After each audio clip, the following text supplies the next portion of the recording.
ข้อที่2คือการอยู่คนเดียวเนี่ยทำให้เรารู้จักตัวเองมากขึ้น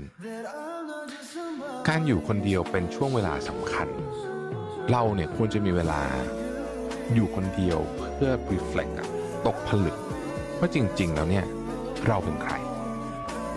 เหตุผลของการดำรงอยู่ของเราบนโลกนี้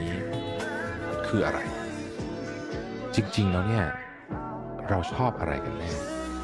หรือถ้าให้เฉพาะเจาะจงไปกว่านั้นเนี่ยเราชอบชีวิตตัวเองตอนนี้หรือเปล่าเราอยากมีอะไรแล้วเราอยากมีเรื่องนั้นทำไมเราอยากมีเรื่องนั้นจริงๆหรือเปล่าหรือมันเป็นแค่คำที่เราบอกตัวเองมาเสมอๆแต่เราไม่เคยสำรวจกลับไปถึงพื้นฐานของความคิดนั้นว่าจริงๆแล้วเนี่ยเราอยากจะมีอยากจะเป็นอยากจะทำเรื่องราวแบบนั้นจริงไหมเราชอบของพวกนั้นจริงหรือเปล่าคำถามพวกนี้เป็นคำถามที่ต้องใช้เวลาในการตก